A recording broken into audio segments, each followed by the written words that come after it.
সত্যিই কি দেশে আইনশৃঙ্খলা পরিস্থিতির অবনতি হয়নি? আদতে বাস্তব অবস্থাটা কি, পরিসংখ্যানটা কি বলছে? সরকারের প্রিয় দল এনসিপি যেমন চাঁদাবাজি করছে, বৈষম্য বিরোধী ছাত্র আন্দোলনের ব্যানারে চাঁদাবাজি করা হচ্ছে, বিএনপির ব্যানারে চাঁদাবাজি করা হচ্ছে, বহুভাবে চাঁদাবাজি করা হচ্ছে। কিন্তু আমি কোনো দোষকে কিংবা কোনো গোষ্ঠীকে দোষ দিতে চাই না। দোষটা যেটা হচ্ছে সরকারের, কারণ তারা এর বিরুদ্ধে কোনো পদক্ষেপ নিচ্ছে না। দেশ প্রচণ্ড শান্তির মধ্যে আছে, দেশে কোনো বিশৃঙ্খল পরিবেশ নেই, দেশে কোনো অশান্তি নেই, খুন ধর্ষণ রাহাজানি ডাকাতি মব কোনো কিছু নেই। দেশ আগের চাইতে অনেক বেশি শান্তিতে আছে, এরকম একটা বাণী আমরা সরকারের পক্ষ থেকে আজকে দিতে দেখেছি। সরকারের চিফ অ্যাডভাইজার গভ সেই পেজ থেকে একটি ইংরেজিতে বিবৃতি দেওয়া হয়েছে, যার অর্থ দাঁড়ায় যে দেশ আগের তুলনায় খুবই ভালো আছে। দেশ অস্থিতিশীল পরিবেশে চলে গেছে, দেশের আইনশৃঙ্খলা পরিস্থিতি অবনতি ঘটেছে, সেরকম যারা বলে তারা আসলে মিথ্যা বলে। সত্যটা আসলে এটাই যে দেশ ভালো আছে। এমন বিবৃতি যখন আসলো, তখন বাংলাদেশের পুলিশের অপরাধ সংক্রান্ত পরিসংখ্যান উল্টো কথা বলে। অপরাধ সংক্রান্ত পরিসংখ্যান বলে যে দেশ মারাত্মক বিপর্যয়ের মধ্য দিয়ে যাচ্ছে। এদিকে আল জাজিরা সাংবাদিক জুলকারনাইন শায়ের এটা নিয়েও একটা ফেসবুকে পোস্ট দিয়ে প্রশ্ন করেছেন, সত্যিই কি দেশে আইনশৃঙ্খলা পরিস্থিতির অবনতি হয়নি? আদতে বাস্তব অবস্থাটা কি, পরিসংখ্যানটা কি বলছে? সরকারি পরিসংখ্যানেই কতটা ভয়াবহতা উঠে আসলো? দেশে আমরা শান্তিতে আছি কতটুকু, দেশের আইনশৃঙ্খলা পরিস্থিতির স্বাভাবিক অবস্থা কতটুকু, নাকি অস্বাভাবিক পরিবেশে বাস করছি? এরকম প্রশ্ন করার যখন কোনো প্রয়োজনীয়তাই নেই, যখন একেবারে দিনের আলোর মতো সব কিছু পরিষ্কার, স্বচ্ছ কাচের মতো সব কিছু ঝকঝকে আমরা দেখতে পাচ্ছি, আমরা চরম বিশৃঙ্খল পরিবেশে বাস করছি, চরম অশান্তিতে বাস করছি, জনজীবনে নিরাপত্তা নেই, সেই সময় সরকারের পক্ষ থেকে শান্তির বার্তা শোনানো হলো, বলা হলো দেশ খুবই শান্তিতে আছে, দেশ অস্থিতিশীল পরিবেশের দিকে গেছে। এটা যারা বলে তারা মিথ্যা কথা বলে। সরকারের বিবৃতিটা আপনারা দেখে নিতে পারেন, সেখানে তারা ইংরেজিতে এই বিবৃতিটা দেওয়ার চেষ্টা করেছে। ওদিকে সাংবাদিক জুলকারনাইন শায়ের সেই বিবৃতিকে কেন্দ্র করেই প্রশ্ন করেছেন, সত্যিই কি দেশ ভালো আছে? পরিসংখ্যান কি বলছে? সরকারি পরিসংখ্যান, অপরাধ পরিসংখ্যান যেটা বলছে সেটা হচ্ছে যে গত সেপ্টেম্বর থেকে এই বছরের জুন পর্যন্ত এই 10 মাসে যে অপরাধের ঘটনা সংখ্যা ঘটেছে, সরকারি পরিসংখ্যান বলছে। বেসরকারি পরিসংখ্যানে সেটা আরও ভয়াবহ হবে, কারণ সরকারি পরিসংখ্যানে খুন কিংবা ধর্ষণের মতো বড় অপরাধগুলো পুরোটা আসলে উঠে আসে না, পুরোটা স্বীকার করা হয় না। এটাই বাস্তবতা। এটা এই সরকারের দোষ না। যখন যে সরকার আসে তখন সেই সরকার যতটুকু পারে হাইড করার চেষ্টা করে।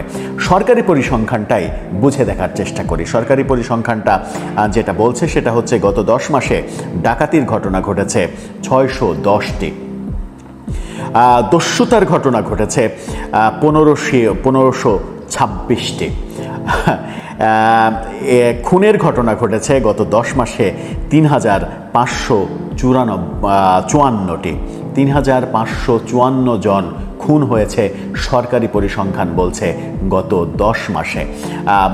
জুলাই আগস্ট যে অভ্যুত্থান, সেই অভ্যুত্থানে হত্যাকাণ্ডের ঘটনা ঘটেছিল 834, কিন্তু তারপরে 10 মাসে, পরবর্তী 10 মাসে অর্থাৎ সেপ্টেম্বর থেকে এই জুন পর্যন্ত সারা দেশে খুন হয়েছে 3554টি। এতে কি কারো টনক নড়ে আদতে? এরপরের প্রসঙ্গ আসে, সেটা হচ্ছে যে দ্রুত বিচারের ঘটনা ঘটেছে 898টি, দাঙ্গার ঘটনা ঘটেছে 97টি, ধর্ষণের ঘটনা ঘটেছে সরকারি পরিসংখ্যান বলছে 4105টি, কিন্তু বেসরকারি পরিসংখ্যান বলছে 2024 সালে ধর্ষণের ঘটনা ঘটেছিল 4001টা। এই 2025-এর জুন পর্যন্ত প্রথম 6 মাসে ধর্ষণের ঘটনা ঘটেছে। শুধুমাত্র এবছরের প্রথম 6 মাসে ধর্ষণের ঘটনা ঘটেছে 4400-রও বেশি। বেসরকারি এনজিওর পরিসংখ্যানে আমরা সেটাই জানি, কিন্তু সরকারি পরিসংখ্যানে স্বীকার করা হচ্ছে 10 মাসে 4105টি ধর্ষণের ঘটনা ঘটেছে। সেটাও কি শান্তিতে থাকার নজির? এরপরে অ্যাসিড নিক্ষেপের ঘটনা অবশ্য কম ঘটেছে, 5টি ঘটেছে। নারী এবং শিশু নির্যাতনের ঘটনা ঘটেছে ভয়াবহ আকারে, 12,726টি নারী এবং শিশু নির্যাতনের ঘটনা ঘটেছে। অপহরণের ঘটনা ঘটেছে 819টি। যে দোষ আমরা শেখ হাসিনাকে দিই, শেখ হাসিনার আমলকে দিই, অপহরণ, গুম, এই ব্যাপারগুলোর দোষই তো বেশি দিই। সেই অপহরণের ঘটনা এই সরকারের আমলে ঘটল 819টি গত 10 মাসে। পুলিশ আক্রান্ত হয়েছে, ভয়াবহ এটা, পুলিশ আক্রান্ত হয়েছে, পুলিশকে আক্রমণ করা হয়েছে 479 বার। 479টি ঘটনা ঘটেছে পুলিশকে আক্রমণের ঘটনা। শিথিল চুরি হয়েছে 2304টি, সাধারণ চুরি হয়েছে 7310টি। অন্যান্য কারণে যে মামলা হয়েছে, সাধারণ অন্যান্য কারণে মামলা, সেই মামলার সংখ্যা 68,680টি। ভাবা যায় 68,680টি মামলা হয়েছে। অস্ত্র আইনে মামলা হয়েছে 1436টি। বিস্ফোরক দ্রব্য আইনে মামলা হয়েছে 500টি। মাদকদ্রব্য আইনে মামলা হয়েছে 38,176টি। চোরাচালানের মামলা হয়েছে 1730টি। এই যখন পরিসংখ্যান, আমি শুধুমাত্র দুটো দিকে চোখ দিতে চাই। একটা হচ্ছে ধর্ষণ, সরকারি পরিসংখ্যান বলছে 4105টি, বেসরকারি পরিসংখ্যান বলছে 2024 সালে 4001টা ধর্ষণের ঘটনা ঘটেছে। 2025-এর জানুয়ারি থেকে জুন পর্যন্ত ধর্ষণের ঘটনা ঘটেছে 4400-রও বেশি। নারী এবং শিশু নির্যাতনের ঘটনা ঘটেছে সরকারি পরিসংখ্যানে 12,726টি। এত কিছুর পরেও যদি সরকারের বিবৃতি আসে এরকম যে সমাজে আমরা ভালো আছি, আমরা ঠিকভাবে আছি, এই সরকারি বিবৃতিতে মবের ঘটনা নেই, মবের ঘটনা উঠে আসেনি। ধারণা করা হয় গত 10 মাসে, 10-11 মাসে 10-12 হাজারেরও বেশি মবের ঘটনা ঘটেছে। যে ঘটনাগুলো যদি সরকারি পরিসংখ্যানে উঠে আসতো, তাহলে অন্তত একটা ব্যাপার বলা যেত যে সরকার ব্যবস্থা নিতে পারুক আর না পারুক, যে কোনো কারণে হয়তো ব্যবস্থা নিতে ব্যর্থতার পরিচয় দিচ্ছে, কিন্তু পরিসংখ্যানটা জাতির কাছে উপস্থাপন করছে যে এই ঘটনাগুলো ঘটেছে। সরকারি পরিসংখ্যানের কোথাও মবের উল্লেখ নেই। তার মানে হচ্ছে সরকার সরকারিভাবে মবের ব্যাপারটা স্বীকার করতে চায় না, মবের অস্তিত্ব তারা অস্বীকার করতে চায়। এই যখন অবস্থা, তখন মিডফোর্টের সামনে সোহাগ হত্যাকাণ্ডটাকে খুব বেশি বড় ঘটনা আপনার মনে হয়?